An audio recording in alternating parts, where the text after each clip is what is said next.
Hello guys, today we're looking at the Marvel Legends Cull Obsidian Wave Malekith figure. This figure comes from the Thor comic line and is a repaint of the SDCC exclusive of character Malekith, released in the Battle for Asgard pack.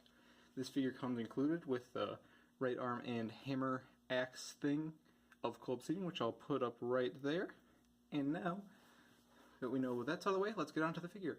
The figure itself is a welcome repaint since the original figure demanded, I don't know if it still does, but I know it was a quite expensive figure on the aftermarket due to its SDCC exclusivity, so I'll definitely take any figure that demands a high premium on the aftermarket to be re-released again, especially when they never got their proper release to the general public, so this figure really does make sense. What doesn't make sense though is the paint job.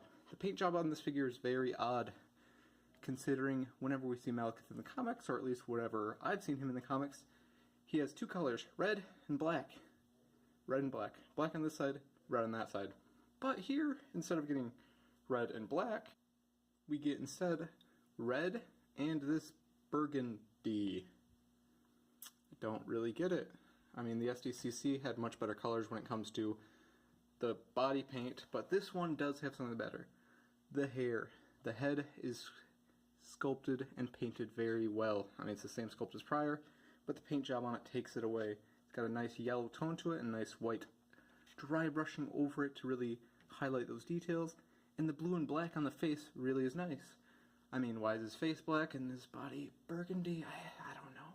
Maybe there's some comic that I missed that has him with burgundy, but usually whenever I see the burgundy it's just because they wanted to substitute black just for one panel or whatever, and there's like a red light shining on him. It's never that he's actually burgundy, not black. Anyways, the figure itself is still very good. It features all the articulation you've come to expect, with an ab crunch, swivel, you know, everything you'd expect from a Marvel Legends figure. I don't really need to go over it. So, articulation-wise, this figure doesn't lack anywhere. Accessory-wise, it does only come with his longsword, though, which, on mine at least, I'll show you here, came bent straight out of the package. And I'm sure if I took some boiling to it, I could rebend it, but it shouldn't be something that comes bent in the first place. The way he has his sword held in the package, it makes it so it bends slightly. As you can see here, it's bent towards his body. Yeah, which I mean, when he's actually holding the sword, you can't really notice or tell or anything. But I really expected a little bit more. A little more QC would have been nice on this figure. But overall, it's still a decent figure. Obviously, the paint is a huge concern. The body sculpt is good, though. Head sculpt's beautiful. Accessory-wise, not too great. Not near as good as Black Knight, who is known as one of the best comic figures that Marvel Legends has given us.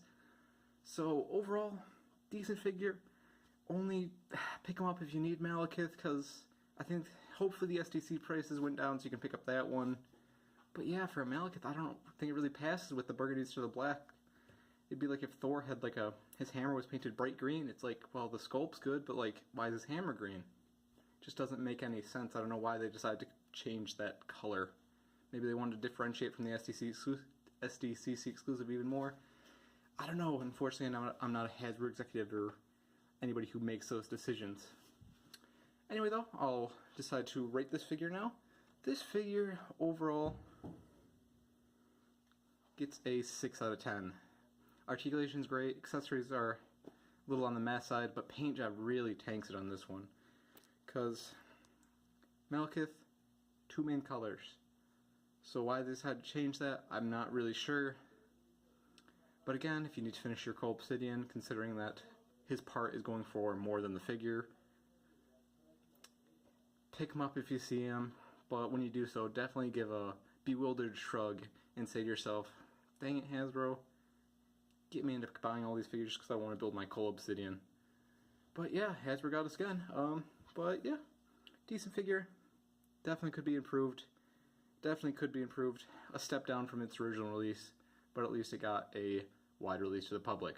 So if you're definitely a big fan of Thor and want a nice looking comic baddie, you can pick him up, but definitely remember, the SDCC exclusive figure is nicer. Maybe do a head swap with that to get your perfect Malekith. Thank you for watching.